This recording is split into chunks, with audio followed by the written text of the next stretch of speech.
नमस्कार, आप देख रहे हैं न्यूज आवर का विशेष कार्यक्रम नेशनल वॉइस। हम इस कार्यक्रम में देश के गंभीर मुद्दों पर करते हैं विद्वानों से चर्चा। आज नेशनल वॉइस में बात करेंगे बांग्लादेश में तख्तापलट और भारत में हो रही सियासत को लेकर, जहां कांग्रेस ने बांग्लादेश की तरफ देश में तख्तापलट की संभावना जताई है। कांग्रेस का कहना है कि सरकार के प्रति जन आक्रोश उमड़ रहा है, पेपर लीक हो रहे हैं, एक दिन ऐसा आएगा जब पीएम मोदी के घर में जनता घुसेगी। आखिर ये कहकर कांग्रेस क्या साबित करना चाह रही है, इसी पर हम विद्वानों से करेंगे चर्चा। तो आइए शुरू करते हैं नेशनल वॉइस।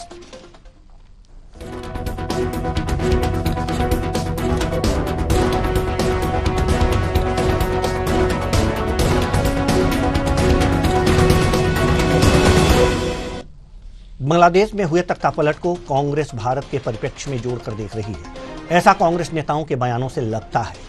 कांग्रेस नेता सलमान खुर्शीद हों या एमपी के कांग्रेस नेता सज्जन सिंह वर्मा, सभी ने ऐसे बयान दिए हैं जैसे कांग्रेस का कोई प्लान हो और उसकी तैयारी अभी से हो रही हो।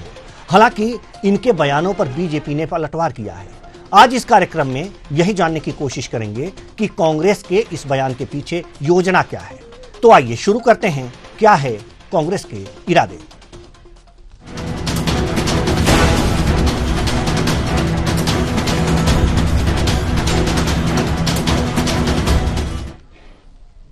बांग्लादेश में बिगड़े सियासी हालात के कारण देश में भी सियासत गरमा रही है। कांग्रेस नेता सलमान खुर्शीद का एक बयान तेजी से वायरल हो रहा है। पूर्व केंद्रीय मंत्री ने कहा है कि बांग्लादेश में जो हो रहा है वो यहां भी हो सकता है। भले ही ऊपर से सब कुछ सामान्य दिख रहा हो, तो वहीं मध्य प्रदेश कांग्रेस के नेता संजय सिंह वर्मा ने एक विवादित बयान देकर राजनीति को और गरमा दिया है। इसे लेकर भाजपा नेता पलटवार भी कर रहे हैं। जानिए क्या बोले खुर्शीद और कांग्रेस नेता Verma. Undermines the image of your own country. What you are undermining is my freedom not to say something. You have to say if you make such a comment in a public platform. You should not be going anywhere to people that you abuse all the time. Please, Republic. Yes, you made a comment about your country like this in a public platform. What do you have to say about this? I say whatever I say in public, never in private. कहना चाहता हूं, 2 दिन से TV पे आप देख रहे हो, बांग्लादेश की जनता शेख हसीना की गलत नीतियों की वजह से, बांग्लादेश की सरकार की गलत नीतियों की वजह से कल प्रधानमंत्री आवास में घुस गई, राष्ट्रपति भवन में घुस गई। याद रखना नरेंद्र मोदी जी, एक दिन ये जनता जितने सड़क पे हिलोरे ले रही है, एक दिन तुम्हारी गलत नीतियों से तुम्हारे प्रधानमंत्री निवास में घुस जाएगी, कब्जा कर लेगी। अभी श्रीलंका में हुआ, पहले श्रीलंका में जनता प्रधानमंत्री के घर में घुसी, अब बांग्लादेश में घुसी। अब भारत का नंबर है। कांग्रेस नेता के इस बयान पर बीजेपी भड़क गई। केंद्रीय मंत्री गिरिराज सिंह ने कांग्रेस नेता सलमान खुर्शीद के बयान पर कहा कि दुर्भाग्य है कि इस देश का जो विपक्ष है वो वोट के लिए टुकड़े टुकड़े गैंग की भूमिका निभा रहा है। तो वहीं भाजपा सांसद अनुराग ठाकुर ने कहा कि 3 बार लगातार हारने के बाद कांग्रेस की मानसिक स्थिति ऐसी हो गई है कि वह देश को अराजकता में झोंकना चाहती है। देश को पीछे धकेलने के लिए कांग्रेस कुछ भी करने के लिए तैयार है। सुनिए।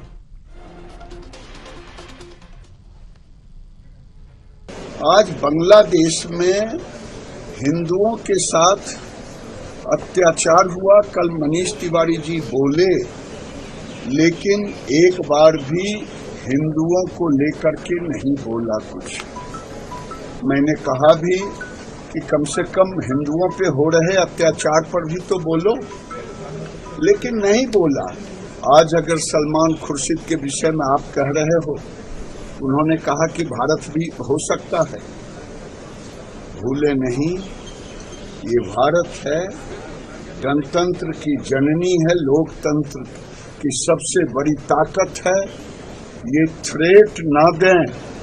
मैं जानता हूं कि राहुल गांधी के इशारे पर ही आज सलमान खुर्शीद ने देश को चेताने का काम किया है, लेकिन भूले नहीं सलमान खुर्शीद साहब, राहुल गांधी इस देश में जब जब कोई औरंगजेब बनने की कोशिश किया है तो महाराणा प्रताप भी आए।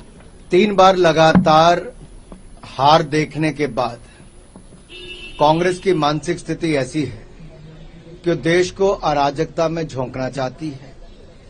भय और भ्रम फैलाने का काम इनका पुराना है और देश को पीछे धकेलने के लिए कांग्रेस कुछ भी करने के लिए तैयार है। जहां एक और पूरी दुनिया में भारत को ब्राइट स्पॉट के रूप में देखा जाता है, दुनिया की सबसे तेजी से बढ़ने वाली अर्थव्यवस्था भारत है, वहीं पर इस तरह के बेतुके बयान कांग्रेस के नेताओं के द्वारा आना दिखाता है कि कांग्रेस की मानसिक स्थिति क्या है। मेरा सीधा सवाल कांग्रेस से ये है कि क्या वो सलमान खुर्शीद जी के इस बयान से सहमत हैं? क्या ये कांग्रेस का एक प्रयास देश में अराजकता फैलाने के लिए नहीं है? क्या देश में एक बार फिर वो संकट खड़ा करने का प्रयास जो कांग्रेस बार बार करती रही, कभी चुनावों से पहले और अब चुनावों के बाद? तो आज अब इन्हीं सब बयानों को लेकर हम चर्चा करेंगे और चर्चा के लिए हमारे साथ जो मेहमान जुड़े हुए हैं उनसे आपका परिचय करा दें। आदित्य नारायण उपाध्याय जी, वरिष्ठ पत्रकार, बहुत बहुत स्वागत है आपका हमारे इस कार्यक्रम में। मनीष अग्रवाल जी, राजनीतिक विश्लेषक, आपका भी बहुत बहुत स्वागत है। के विश्वदेव राव साहब, राजनीतिक विश्लेषक, आपका भी बहुत बहुत स्वागत है। और दिनेश सिंह जी, राजनीतिक विश्लेषक, आपका भी बहुत बहुत स्वागत है हमारे इस कार्यक्रम में। चर्चा की शुरुआत करते हैं। चर्चा की शुरुआत हम करेंगे, हालांकि अगर जो ये यहाँ पर पार्टी के प्रवक्ता होते तो ये होता कि वो अपनी बात को रखते और गलत सही अर्थों में अपनी बात को सही करने का प्रयास करते, किसी भी तरह से एन केन प्रकारेण। लेकिन हमारे इस पैनल में पार्टी के प्रवक्ताओं को कोई जगह नहीं है। विद्वान हमारे इस पैनल में, इस कार्यक्रम में चर्चा करते हैं और आप लोग एक साथ जुड़ते हैं, इसके लिए एक बार हम आप सभी का आभार जताते हैं। सवाल यह है कि कांग्रेस जो बातें कह रही है, कांग्रेस के नेता जो बातें कह रहे हैं कि प्रधानमंत्री के आवास में जनता घुस जाएगी, प्रधानमंत्री मोदी के आवास में जनता घुस जाएगी। दिनेश सिंह जी, सवाल आपसे, शुरुआत आपसे करेंगे। आखिर क्या है ये? क्या हमारी तुलना ये कांग्रेस श्रीलंका से और बांग्लादेश से कर रही है? क्या सोच रही है जनता? क्या अंतर्राष्ट्रीय स्तर पे नीचा दिखाने का प्रयास नहीं हो रहा है, या फिर कांग्रेस का कोई और प्लान है कि इसी तरह से कुछ क्रांति लाया जाए, इसी तरह से कुछ अराजकता पैदा की जाए? क्या इस बयानों से देश में अराजकता पैदा नहीं हो जाएगी? देखिए कुशवाहा जी, मैं इसको ठीक नहीं समझता, क्योंकि देखिए पूर्व केंद्रीय मंत्री और बहुत खुले हुए नेता सलमान खुर्शीद, उनके मुंह से अगर इस तरह की अगर बात निकले तो मैं उसको बिल्कुल कतई बिल्कुल ठीक नहीं समझता, उसको कंडेम करता हूं। क्योंकि देखिए राष्ट्र नीति जो है उससे ऊपर राजनीति नहीं होनी चाहिए। तो एक तरफ जैसे कि अपनी राजनीति चमकाएं, ठीक ठाक है, कोई दिक्कत नहीं है। तो देखिए यहाँ पर जैसे कि मतलब अब ये अपने जो शीर्ष नेता हैं उनसे ऊपर उठ करके और उनको बाईपास करके ऊपर कुछ न कुछ बयान अपने निजी तरीके दे रहे हैं या पार्टी का बयान है, तो इनको स्पष्ट पहले ही करना चाहिए। और दूसरी बात है कि अगर ये आधिकारिक तरीके से इनका बयान अगर नहीं है तो इनको कंडेम करना चाहिए कि भाई कहीं ना कहीं मेरे मुंह से स्लिप करके घुस कर गया। लेकिन ये ऊपर से चोरी, ऊपर से सीना चोरी कर रहे हैं और पीछे पीछे उनके और अन्य जो नेता हैं वो भी सिमिलर बयान देते हैं। एक तरफ तो देखिए जहां पर प्रतिपक्ष जो है वो उन्होंने सदन में बैठ के जब सर्वदलीय बैठक वही कुशवाहा दी, तो उस टाइम पे बैठ करके सबने जैसे इकट्ठे एक मत मतलब एक सुर में बताया कि मतलब बड़ी तारीफ की बात है ये कि मतलब हम लोग सरकार के साथ में, सरकार जो फैसला लेगी बांग्लादेश मुद्दे पर वो हम लोग साथ में है। और उसके बाद में जैसे सलमान खुर्शीद जैसे मतलब सीनियर लीडर है, उनके मुंह से किस तरह की बातें निकले हैं। और उससे पहले देखिए बाटला हाउस एनकाउंटर हम सबको याद है, तो उस टाइम पे मान के चले कि अगर सोनिया गांधी उस टाइम पे और हमारे जो मतलब है कि वीर जो जवान वहां शहीद हुए थे, मतलब एक इंस्पेक्टर जो थे उनको गोली लगी थी उस वक्त से, तो उनको मतलब उनकी शहादत पे और उनकी मतलब तकलीफ में उनके साथ नहीं खड़ी हुई। लेकिन वहां पर जो उस तरीके से जो मतलब जो एक तरह से विपरीत परिस्थिति वाले जो मतलब जो लोग थे सोसाइटी के, उनके साथ में और उसके मरने पे उनकी आंखों से आंसू बहते हैं। तो ये किस तरह की राजनीति करते हैं मेरी समझ में नहीं आता। क्योंकि देखिए कहीं पर भी मतलब है कि कोई भी आप देश देखें, मतलब कि विदेश में आप जैसे किसी की अगर बात करें तो अमेरिका की बात करें तो अमेरिका में बेशक जैसे कि हमने देखें कि विरोधाभासी मतलब अपने तरीके से होने वाले जो गुट के जो लोग भी हैं, तो वो भी कहीं ना कहीं जब राष्ट्र की बात आती है तो इकट्ठे खड़े नजर आते हैं। तो अभी भी जैसे कि प्रतिपक्ष पूरे तरीके से बांग्लादेश मुद्दे पर साथ में खड़ा नजर आया। लेकिन उसके बाद में अगर जैसे कांग्रेस के नेता अगर इस तरह के अगर बयान देते हैं तो उसका मतलब कौन सा अर्थ निकाला जाए? अर्थ यही निकाला जाए कि भाई कहीं ना कहीं उनको जो है मतलब कि डिरेल करने का मतलब जो पीस प्रोसेस है या और अन्य जो चीजें हैं उसको डिरेल करना है। क्योंकि देखिए देश कहीं पे भी किसी भी तरीके से श्रीलंका जैसे या पाकिस्तान जैसे या बांग्लादेश जैसे हालात में कहीं पे नहीं हम लोग जैसे जो भी बैठे हैं हम लोग सभी इस चीज से सहमत है। तो कहीं भी देश में कोई किस तरह की अराजकता इस तरह की चीजों को कोई मतलब कहीं नहीं बनता और ना कोई पीएम मोदी के घर में घुसने वाला है ना आपके मेरे घर में घुसने वाला है। देश जो है पूरे तरीके से पहले समृद्धता चलता था। गंगा जमुनी तहजीब तो हमारी पहले भी चलती थी, अब भी चलती है और आगे भी चलती रहेगी। यहाँ के लोग बहुत मैच्योर्ड हैं और अपने तरीके से हिंदुस्तान को आगे बढ़ता हुआ देखना चाहते हैं। लेकिन उसके साथ साथ इस तरह की डिटेल प्रोसेस करने वाला काम जो है वो अगर करते हैं कोई सीनियर रहता तो मतलब इतने तरीके से उनकी कंडेम मतलब करने की बात कही जा सकती है। और क्या उनके मन में था, क्या सोच रहे थे, क्यों बोल रहे थे, ये समझ में नहीं आता। या तो कि कहीं ना कहीं मानसिक संतुलन उनका कुछ गड़बड़ था उस टाइम पे या कुछ ना कुछ और अपने तरीके से सोच समझ के उनकी अपनी कोई रणनीति कुछ होगी।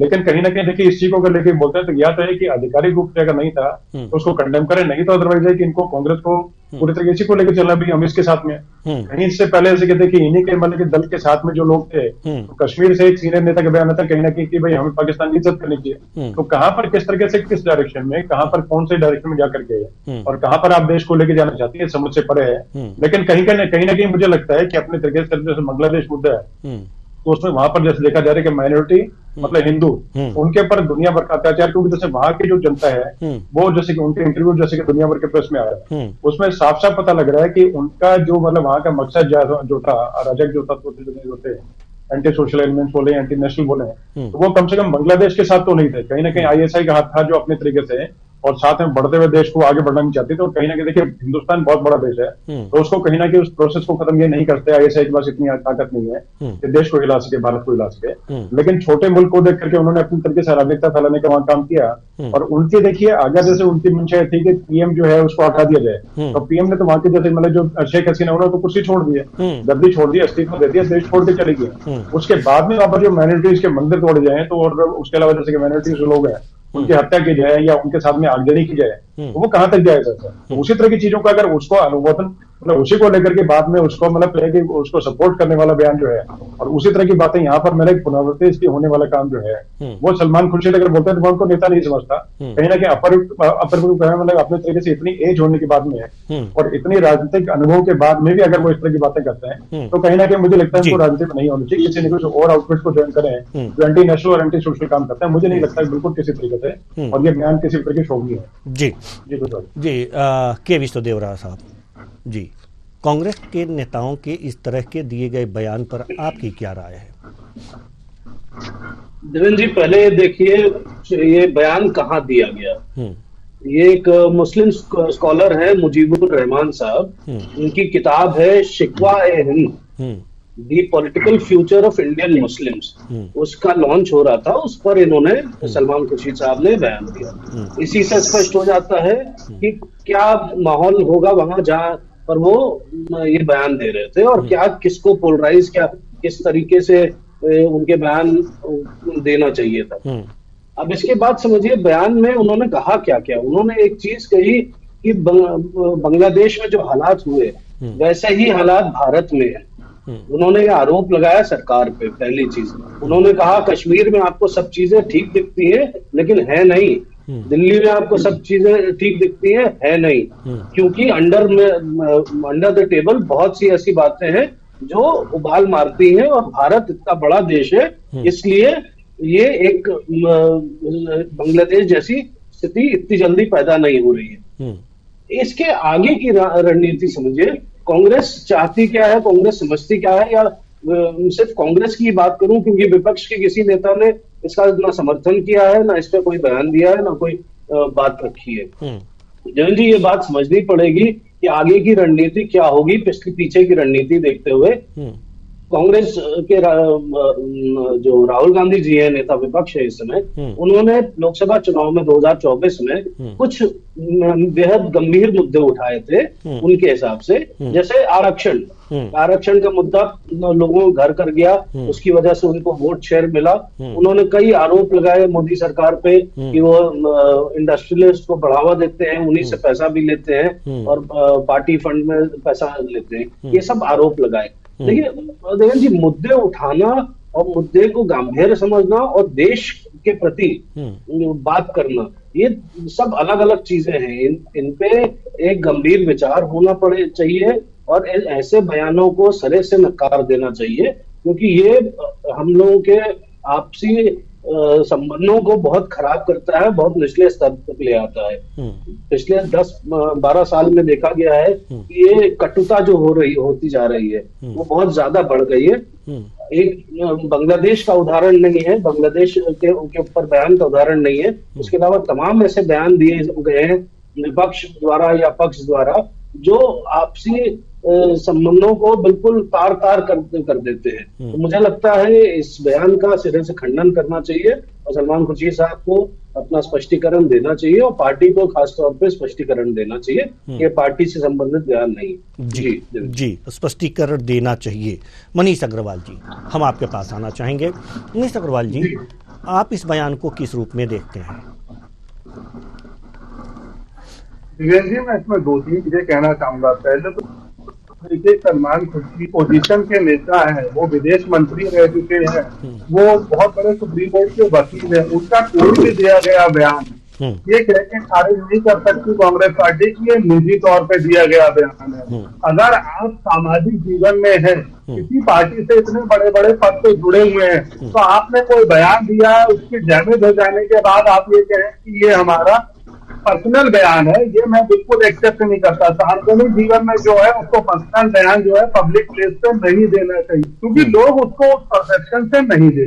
दूसरी चीज मैं इसमें ये जोड़ना चाहूंगा कि जब कांग्रेस ने 75 से 77 में इमरजेंसी लगाई थी, तो क्या विपक्ष ने कोई इस तरीके का भाषण दिया था देश में? उस समय तो भाजपा की सुरक्षा भी नहीं हुई थी। आरएसएस जनता पार्टी कहा जाता था, लेकिन फिर भी 75 से 77 के बीच में देश में कभी इस प्रकार का आह्वान किसी विपक्षी पार्टी ने करा?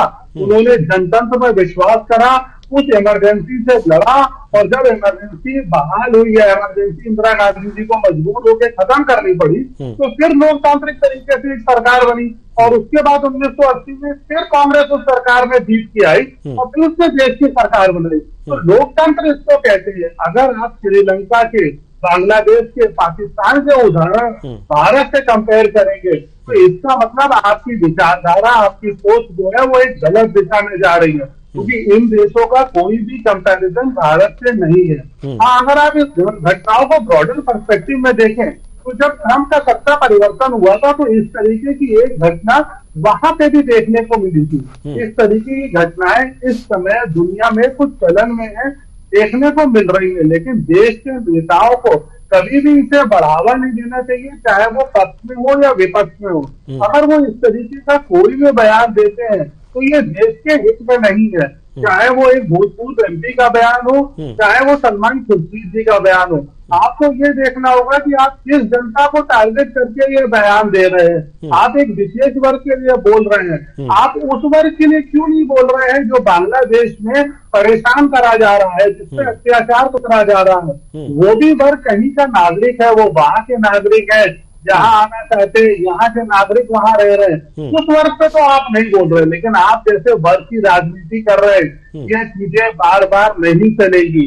आपने देखा होगा कि योगी आदित्यनाथ जी ने अपने विधानसभा के संबोधन में एक पंचतंत्र की कहानी सुनाई थी।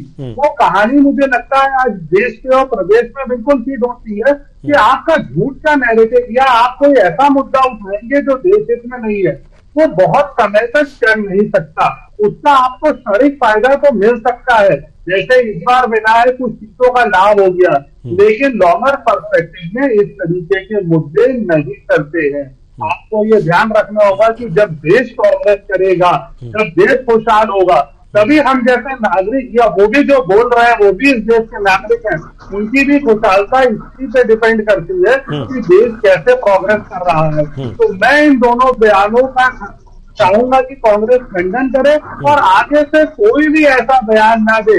ऐसा कुछ सोच डेवलप होनी चाहिए राजनीतिक पार्टियों में। अगर इसका बयान बार बार दिए जाएंगे तो मुझे लगता है देश की विचारधारा के संग चलने वाले बयान नहीं है, ये देश की विचारधारा के विरोध में दिया गया बयान है, और फिर सरकार बयानों को रोकने के लिए कुछ न कुछ उचित कार्रवाई करनी चाहिए। जी, देश की विचारधारा के विरोध में दिया गया बयान है।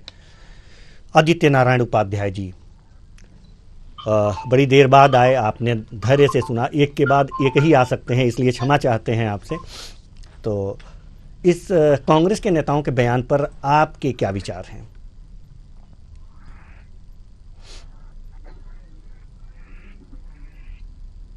तो विद्वान साथियों ने विचार व्यक्त किए, इसमें राव जी द्वारा जो विवेचना की गई है मैं उससे काफी हद तक सहमत हूं। दरअसल ये एक पर्टिकुलर मीटिंग में, एक कार्यक्रम में जो कार्यक्रम निश्चित तौर पर एक खास वर्ग को लेकर के आयोजित था, उसके बीच में उन्होंने बोला, तो वो निश्चित तौर पे जिस वर्ग के बीच में वो बैठे हैं और जिस वर्ग से वो आते हैं, वहां पर उस माहौल से प्रभावित होकर अतिरंजित बयान है, और जो बयान कैसे भी सही नहीं हो सकता। विदेश मंत्री के पद पर जो व्यक्ति रह चुके हैं उनको जिम्मेदारी पूर्ण बयान देना चाहिए, क्योंकि आजकल कोई भी कहीं पर भी बयान दिया जाएगा, वो यूट्यूब और सोशल मीडिया इतना सक्षम है कि तुरंत सार्वजनिक हो जाता है। तो एक पब्लिक में रहने वाले व्यक्ति जो सीनियर लीडर हैं उनको बहुत सोच समझ के बोलना चाहिए। हालांकि ये जो इस पर बहुत बारीकी से देखने की जरूरत है, जो घटनाक्रम बांग्लादेश में हुआ है उसमें बहुत बेसिक अंतर है। सबसे बड़ा अंतर यह है कि बांग्लादेश में बहुसंख्यक लोग हैं जो मुस्लिम हैं, और भारत में बहुसंख्यक लोग जो है वो हिंदू हैं, और हिंदू की जो स्वाभाविक प्रवृत्ति होती है वो हिंसात्मक नहीं होती है। इसलिए भारत में कोई भी हिंसात्मक आंदोलन जो है वो आज तक सफल नहीं हुआ और सफल होगा भी नहीं, पहली चीज। दूसरी चीज, लोकतंत्र की मजबूती। भारत का जो लोकतंत्र है उसकी जो मजबूती है और उसमें जो लोगों की आस्था है, वो आस्था किसी के बयान दे देने से डिगने वाली नहीं है। हाल ही में भारत में चुनाव हुआ, यह निश्चित तौर पर सही है कि जो मौजूदा सरकार है उसको पिछले बार की तुलना में थोड़ा सा कम सीटें प्राप्त हुई हैं, लेकिन इसका यह मतलब नहीं है कि लोगों की सरकार में, चुनी हुई सरकार में आस्था ना हो। आस्था है, और निश्चित तौर पर सरकारें भी बदली हैं समय समय पर, और जो सरकार लोगों ने चुन दी है उस सरकार के प्रति खास तौर पे जहां देश और विदेशों की बात होगी, पूरा देश एकजुट रहे और एकजुट रहेगा। आकार की बात है, बांग्लादेश इतना छोटा देश है जिसको बाहरी ताकतों से आसानी से प्रभावित किया जा सकता है, जबकि भारत का इतना बड़ा लोकतंत्र है, इतने तरह के लोग रहते हैं कि पूरे समूचे भारत को एक साथ कोई बाहरी ताकत प्रभावित नहीं कर सकती, या किसी का ओछा विचार जो लोकतंत्र के खिलाफ हो, वो जो भारत की सत्ता के प्रभुता के खिलाफ हो, वो सफल नहीं हो सकता। और एक और खास बात यह है कि बांग्लादेश में जो हुआ वो वहां की स्वतंत्रता में जिन लोगों की खास भूमिका रही, और उसके बाद उन्होंने देश के संसाधनों को का लाभ उठाया, लगातार लाभ उठाते चले गए, उनको आरक्षण दिया गया। तो लेकिन भारत में जो है इससे उल्टा है। भारत में स्वतंत्रता का आंदोलन की कांग्रेस की खास भूमिका थी, पर सत्ता में कांग्रेस नहीं है, और ऐसी कोई स्थिति नहीं है कि किसी व्यक्ति ने किसी दल के आधार पर लाभ उठाया हो। और सबसे अंतिम बात कहना चाहूंगा, सेना की भूमिका। श्रीलंका हुआ या बर्मा है या बांग्लादेश है, अनेक जिन देशों में बगावत हुई है उन देशों में सेना की खास भूमिका रही है, और भारत की सेना इतनी मजबूत है लोकतांत्रिक सिद्धांतों के आधार पर कि वो केवल जो है सरकार के द्वारा बनाई गई नीतियों पर काम करती है, दिशा निर्देश पर काम करती है। सेना पब्लिकली किसी आंदोलन का कभी समर्थन भारत की सेना ने किया नहीं है और करेगी भी नहीं। ये खास बात मेरा कहना। जी बिल्कुल। आपने एक एक करके पॉइंट दर पॉइंट ये बातें आपने बता दी कि क्या अंतर है, और वे कांग्रेसी जो इस तरह के बयान देते हैं उनके बयानों से अभी कुछ नहीं होने वाला, क्योंकि हमारा लोकतंत्र इतना मजबूत है, लोकतंत्र मजबूत है, हिंदू अधिक हैं, ये तमाम जो आपने पॉइंट रखे हैं। सेना में लोकतांत्रिक प्रक्रिया बहुत ज़्यादा मजबूत है जो निर्देशों पे काम करती है। बहुत अच्छे पॉइंट आपने गिना दिए।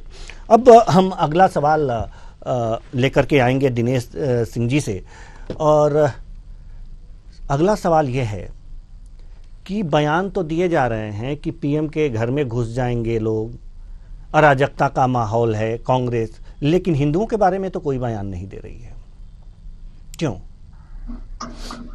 देखिए कुशवाहा जी, जिस चीज से लाभ मिलता है तो वो उसी तरह का बयान देने के उसमें कहीं ना कहीं पोलराइजेशन की दिशा में या कहीं ना कहीं उनको कुछ लगता होगा कि सुर्खियों बटोरने का उस तरह का तरीका कुछ होगा। तो देखिए इससे पहले अगर ये जैसे कि अगर बातचीत हम लोग करें ठोस तथ्यों के साथ में, तो उसमें देखिए इससे पहले भी देश में बहुत बड़े कई आंदोलन रहे हैं और बहुत बार सत्ता के खिलाफ जो है मतलब बड़ी लहर चली है। नाम लेके बताता हूँ, जैसे कि मतलब कि जैसे इमरजेंसी के टाइम की बात करें, उस टाइम पे कोई पीएम हाउस में नहीं घुसा, राष्ट्रपति भवन में घुसा। उसके बाद वीपी सिंह के समय जैसे आरक्षण का आंदोलन जो था वो तो मतलब बृहद पैमाने पर एक तरह से मान के चले, उसके सामने तो एक तरह से जो बांग्लादेश का आंदोलन है वो कुछ भी नहीं उसके नाम। तो उसमें कोई मतलब ना किसी सरकारी मतलब प्रतिष्ठान को उस तरीके से किया गया और ना उस तरीके से किसी संसद भवन में या किसी चीज में घुसने की कोशिश की गई। हाँ, ये जरूर था कि लोग आए प्रोटेस्ट करने के लिए, यहाँ पीएम हाउस की तरफ मार्च निकालने के, उसमें रहा कि उनको विरोध दर्ज करवाना था, उसके नाते सिर्फ आए थे। तो इसको लेकर के कहीं ना कहीं अपने तरीके से चीजें हैं, और जैसे किसी अगर माहौल में बह करके या किसी मतलब भावना में बह करके सलमान खुर्शीद ने अगर बाई चांस अगर बोला है, तो मैंने से पहले बोला कि देखिए सबसे पहले राजनीति से ऊपर राजनीति होनी चाहिए। तो राष्ट्र नीति जहां पर है तो वो ये नहीं कहती, उसमें कतई किसी तरह की इस तरह गुंजाइश नहीं है कि किसी तरह की बातें जहां पर जैसे कि एक तरफ देश जो है जूझ रहा है किसी और चीज से, और उसमें आप उसी टाइम पे आग में घी डालने का काम करें।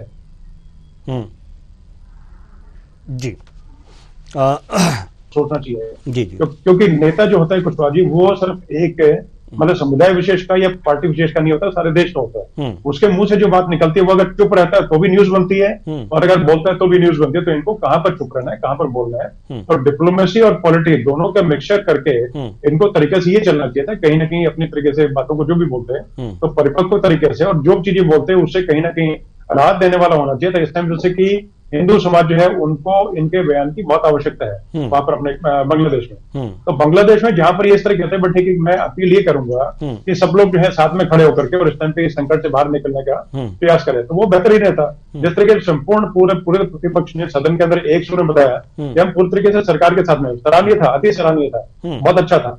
लेकिन उसके बाद में इस तरह की चीजें अगर बोला जाए तो कहीं ना कहीं देखिए मैसेज बहुत गलत मैसेज आता है। तो कहीं ना कहीं चीजें हैं, और हमारे देखिए लोकतंत्र में कहीं पर भी इस तरह की चीजों की कोई जगह नहीं है, और दूर दूर तक हम लोग विकासशील देश हैं, और हम लोग है कि विकास जो है वो हमें प्रिय है। तो अपने तरीके से हमारे पास में इन चीजों के लेना कोई समय है, हम लोग आगे अपने पीस प्रोसेस को आगे बढ़ाते रहे, और अपने जो साथ साथ जो मतलब कि जो नेबरहुड है तो उसमें हमेशा सबने हमने मैत्रीपूर्ण जो है व्यवहार हमेशा रखा है। तो इस तरह की चीजों करने देखिए मतलब द्विपक्षीय जो बातें जैसे होती हैं तो उसमें कहीं ना कहीं एक पक्ष की बातें लेकर के या इस तरह की सिर्फ है कि जैसे कि मतलब अराजकता फैलाने वाली बातें अगर करें तो वो कहीं ना कहीं मैं ठीक नहीं समझता। तो इनको कहीं ना कहीं जैसे बातें जो करते हैं तो संपूर्ण तरीके से पूरे समुदाय को लेकर के, एक समुदाय को लेकर के नहीं, पूरी मानवता को लेकर के वो ठीक से एक बयान देना चाहिए था। और अगर इनके मुंह से निकल गया तो उसको कंडेम करना चाहिए, उसकी भर्त्सना करनी चाहिए, उन्हें खुद बोलना चाहिए कि मेरे मुंह से निकल गया, ये मेरा मतलब नहीं था कहने का। यही मैं कहना चाहता हूं। जी बिल्कुल।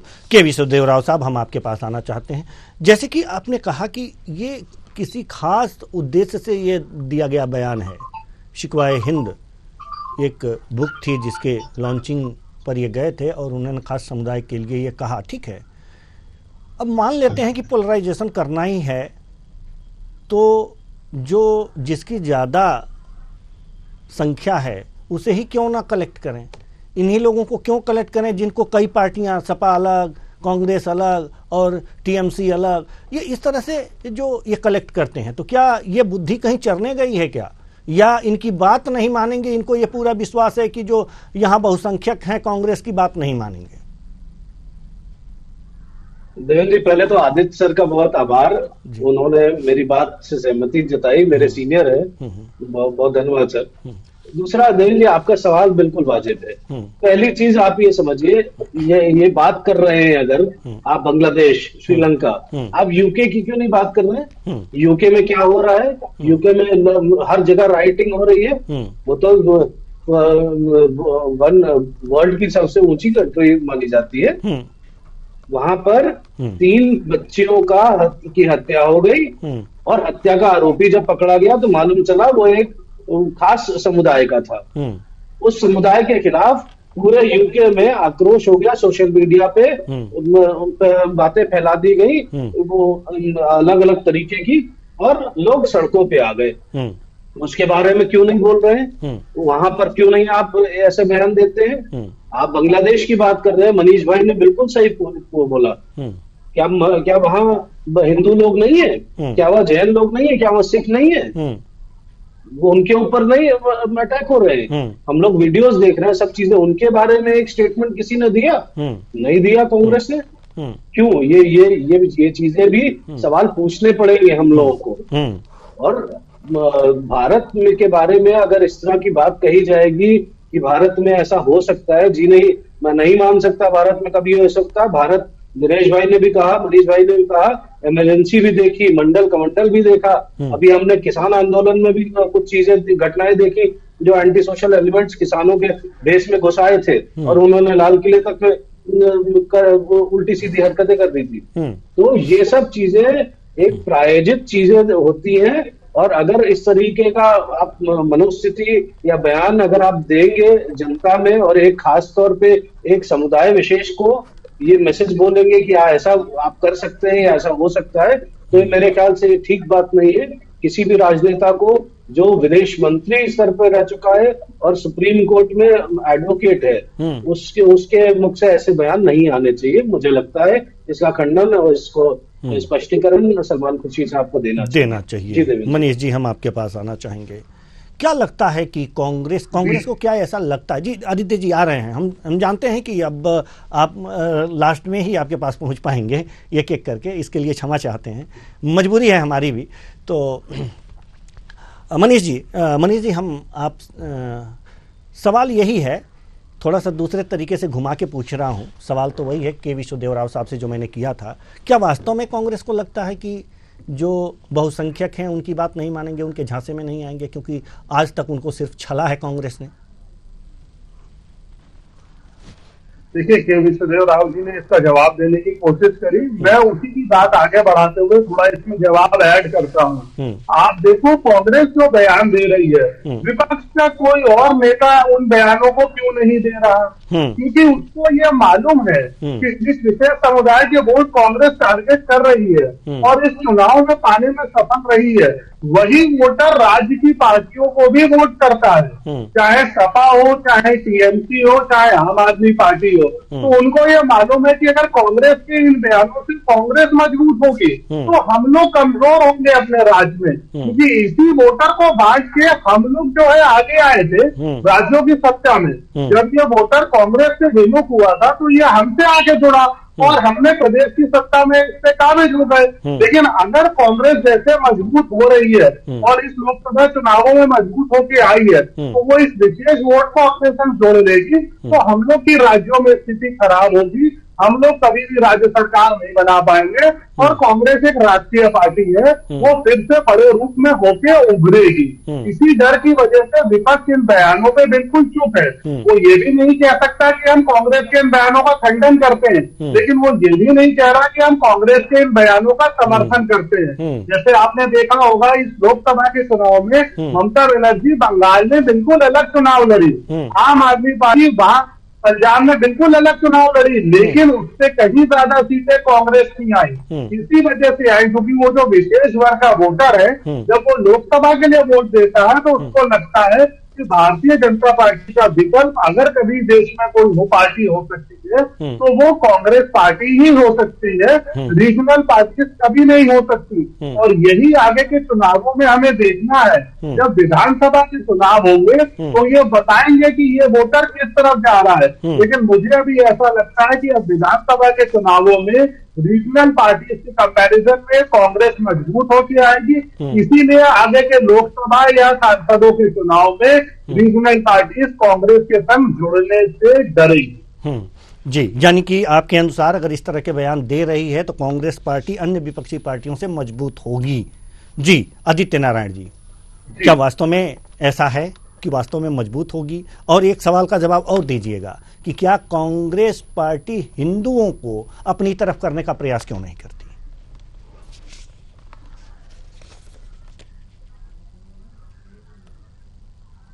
मूलभूत सिद्धांत कांग्रेस के स्थापना के साथ ही रहे हैं। वो धर्म निरपेक्षता के रहे हैं, जैसा वो कहते हैं। और जिस तरीके की कांग्रेस को जिस तरीके से वोट मिलते हैं, उसके कारण निश्चित तौर पर वो बहुसंख्यक समुदाय की अनदेखी करती रही है, जैसा कि सब लोग जानते हैं। और इसका उसने नुकसान भी उठाया है, क्योंकि वैश्विक परिदृश्य ऐसा बन गया है। बहुत सारे मुस्लिम देशों ने प्रो मुस्लिम साइकोलॉजी से काम करना चालू किया। क्रिश्चियन समुदाय अपने तरीके से मिशनरीज का प्रयोग करती है।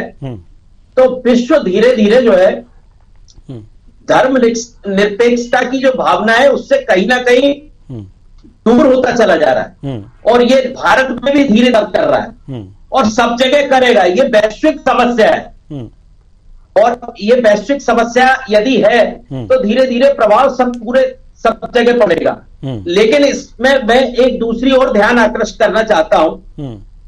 जो बांग्लादेश का घटनाक्रम है उससे भारत को कुछ बिंदुओं पर सतर्क होने की बहुत ज्यादा आवश्यकता है।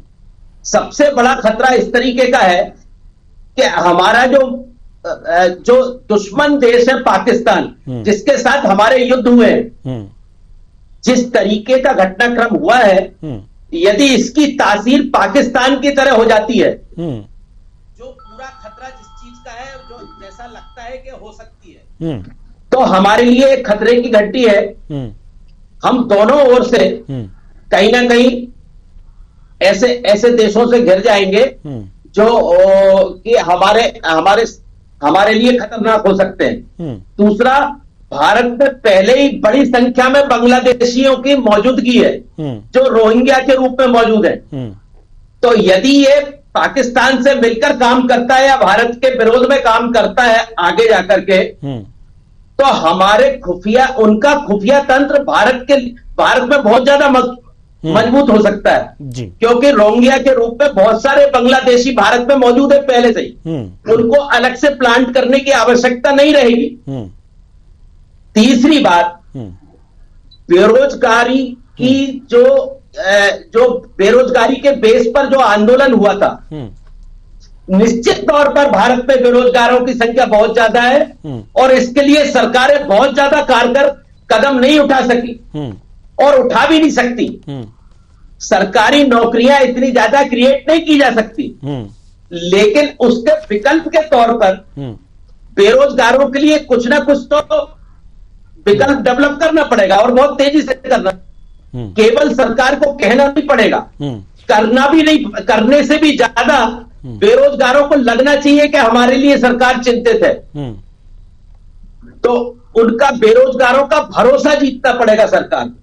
सबसे बड़ी बात ये। और सबसे अंतिम बात कहना चाहूंगा, ये भारत की कूटनीतिक और खुफिया तंत्र का फेल्यूर तो है इसमें कहीं ना कहीं। यदि कोई बड़ा देश या कोई अन्य देश बांग्लादेश को प्रभावित कर सकता है बाहर से, तो वो कैसे प्रभावित कर रहा है, कब प्रभावित कर रहा है, क्या उसकी रणनीति है, हमारे खुफिया तंत्र को भी पता होना चाहिए था। यदि कोई वहां के हमारे पड़ोसी को अस्थिर करने की कोशिश कर रहा है, तो हमारे खुफिया तंत्र को और हमारी कूटनीति को उसको स्थिरता कैसे प्रदान करना चाहिए थी, इसके लिए प्रयास करना चाहिए था। तो कहीं ना कहीं खुफिया तंत्र और कूटनीतिक जो है कमजोरी जरूर निश्चित तौर पर साबित हुई है, जिसको हमको मजबूत करना होगा और इस पर सरकार विचार कर रही होगी, मुझे भरोसा है और करेगी। जी, बहुत अच्छी बात आपने कही कि वास्तव में लग रहा है कि खुफिया तंत्र के फेल्योर हैं, क्योंकि अगर जो हमारे पड़ोसी देश को कोई अस्थिर कर रहा है तो हमारे खुफिया तंत्र अगर जो मजबूत होते तो उसकी तोड़ जरूर हम लोग निकाल देते। कूटनीतिक रूप से भी हम लोग यहाँ मात खाए हुए हैं, क्योंकि जो शेख हसीना की सरकार थी सामरिक दृष्टि से भारत की सहयोगी थी। इस पर तो कांग्रेस कुछ बोल नहीं रही है, नहीं कुछ कह रही है, इस तरह की बात उठाने चाहिए थे। और ये वास्तव में मुद्दे थे, ये मुद्दे थे जिसको उठाने चाहिए थे कांग्रेस को, लेकिन नहीं उठाई। सवाल यह है कि अगर जो ये बातें उठा रही है तो क्या कांग्रेस कुछ भी सोच सकती है? इसलिए मैं ये सवाल उठा रहा हूँ, क्या ये सोच रही है कि पेपर लीक का मामला हो, आरक्षण का मामला हो, इस तरह के तमाम जो मामले हैं इसको लेकर के हम एक नेगेटिविटी समाज में फैला दें? क्योंकि सिर्फ सलमान खुर्शीद ही नहीं, मध्य प्रदेश में सज्जन सिंह वर्मा भी इस बात को कह चुके हैं, इस बात को कह चुके हैं कि प्रधानमंत्री नरेंद्र मोदी के घर में जनता घुस जाएगी, अराजकता का माहौल है, अंदर अंदर, बाहर से सब शांत शांत दिख रहा है लेकिन अंदर शांत नहीं है।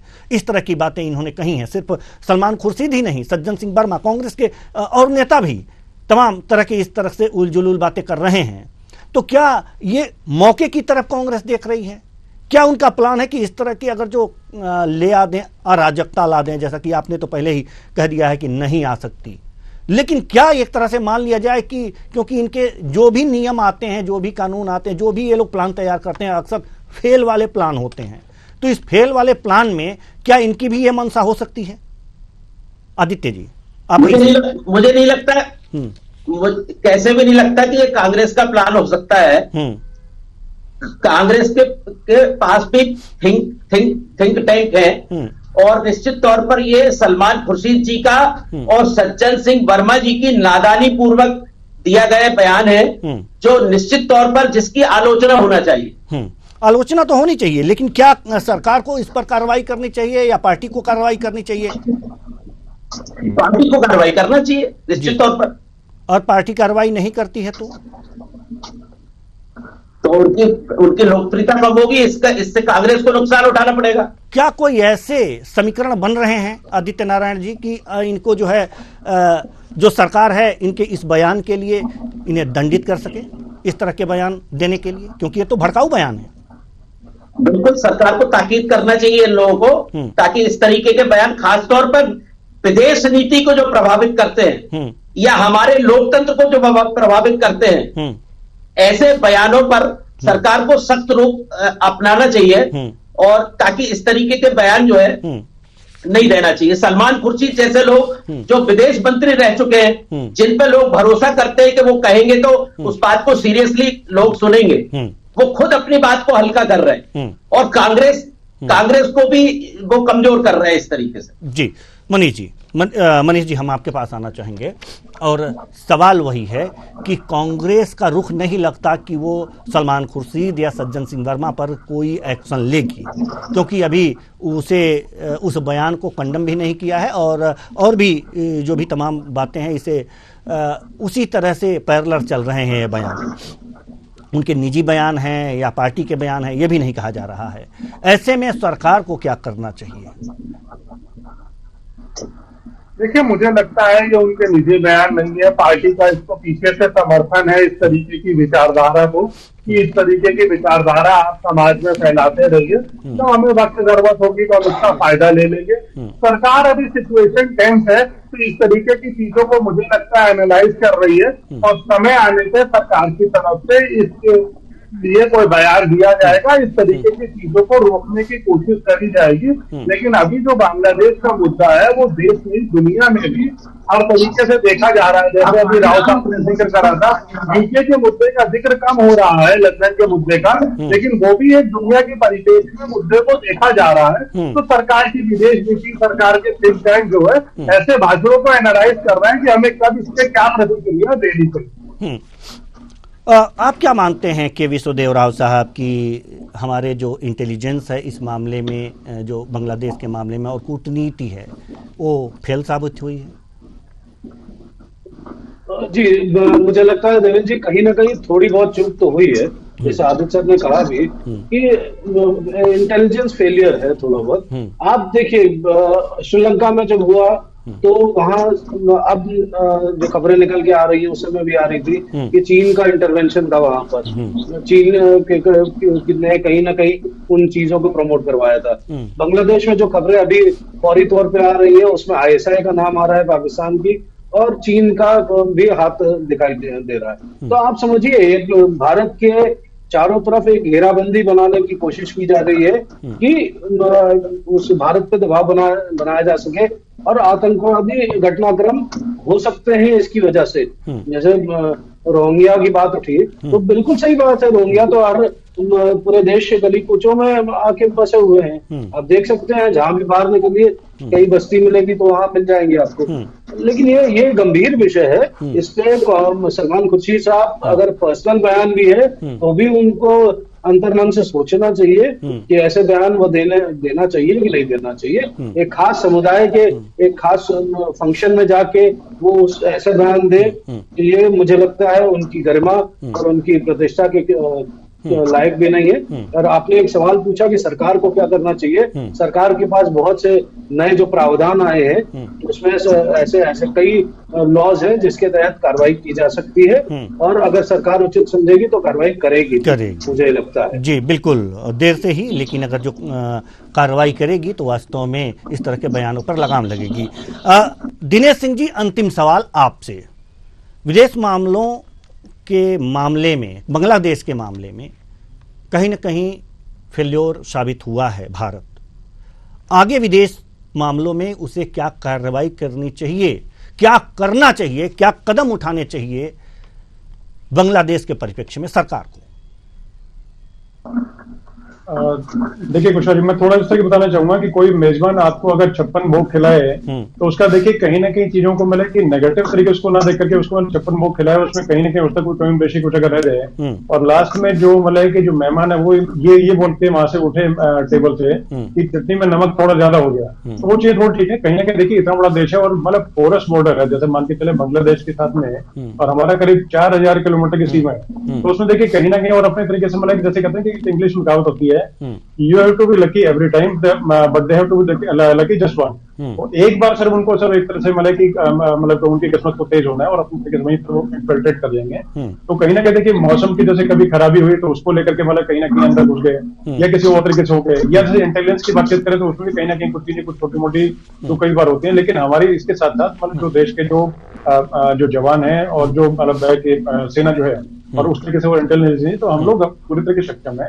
कहीं ना कहीं छोटी मोटी चूक हुई है तो उसको मैं यही कहना चाहूंगा और हम लोग सभी इस चीज से सहमत हैं कि कहीं ना कहीं कोई चूक है तो देखिए छोटी चूक भी जो है देश को लेकर के अगर होती है तो बहुत बड़ी होती है, तो उसमें आगे और अपने आप को अपडेट करें, अपग्रेड करें, तो चूक करते हैं और आगे जहाँ तक मुझे लगता है कि आगे और उसको संपूर्ण तरीके से एक चीज का समग्र रूप से उसका विकास किया जाएगा, हर मतलब टेक्नोलॉजी का जो मतलब न्यूनतम जो है उसको देख करके किया जाएगा सब चीजों को।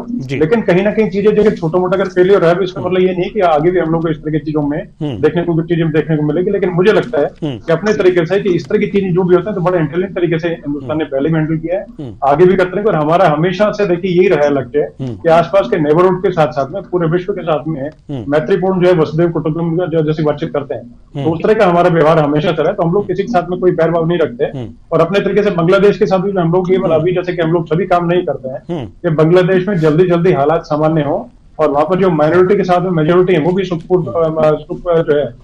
में जो जीवन है वो जिए। और उस तरह जिस तरह की जो चीजें अब जैसे कि अभी जैसे इसी घटना को लेकर छोटी बात बताना चाहूंगा, तो मैं थोड़ा कम मैं समझता हूँ उसी को कि देखिए मतलब इतना बड़ा जो बॉर्डर है और उसमें ये मान के चले कि जैसे यूसीसी के अंदर प्रावधान था कि जैसे वहां की माइनॉरिटी थे उनको हम लोग चरण दे सकते हैं, लेकिन उसी की आड़ में अगर दूसरे कोई लोग आएंगे और अगर लाखों और करोड़ों की अगर संख्या में लोग आएंगे, जैसे कि पहले 1-2 दिन पहले किसी नेता ने बयान दिया था कम से कम 1 करोड़ लोग आने को तैयार हैं, तो उसी को देखना पड़ेगा। तो बहुत गंभीर चुनौतियां हैं, बहुत गंभीर समस्या हैं। तो उन चीज से लड़ने के लिए देखिए कांग्रेस हो गए, अन्य दल हो गए, उनको सबको लेकर के सरकार के साथ आने विपक्ष और मतलब सब चीजें एक ही है, कोई अलग नहीं है। जो चुनाव लड़ते थे उस टाइम पे आप लोग विपक्ष थे, प्रतिपक्ष थे, अब एक तरह से मान के चले कि सारा देश जो आपकी तरफ देख रहे हैं और सबको इकट्ठे एक सुर में, एक ताल में और कदम ताल में ला करके और तरीके से करके और पूरे मतलब पूरे देश के साथ में खड़े होकर के और तरीके से चलना चाहिए, यही मैं मानता हूँ। जी, तो पूरा आप लोगों ने समय दिया, बहुत बहुत धन्यवाद सभी मेहमानों का। इस विषय पर अपने अपने विचार रखे, बहुत बहुत धन्यवाद आप सभी का। तो क्या कांग्रेस के इरादे हैं, क्या इरादे हैं कांग्रेस जो इस तरह के बयान दे रही है? क्या वो जो सोच रही है कि बांग्लादेश जैसी यहाँ पर अराजकता उत्पन्न हो जाएगी? तो दिवा स्वप्न है, ऐसा कुछ नहीं है। हाँ, बयान देकर के कुछ विशेष लोगों को अपनी तरफ आकर्षित कर सकती है, इससे ज्यादा कुछ नहीं। लेकिन कांग्रेस इसमें सबसे ज्यादा अपनी किरकिरी करा सकती है और करा रही है। तो कांग्रेस को इन सब बयानों से, ऐसे बयानों से बचना चाहिए। फिलहाल इस कार्यक्रम में इतना ही। मुझे दीजिए इजाजत। नमस्कार।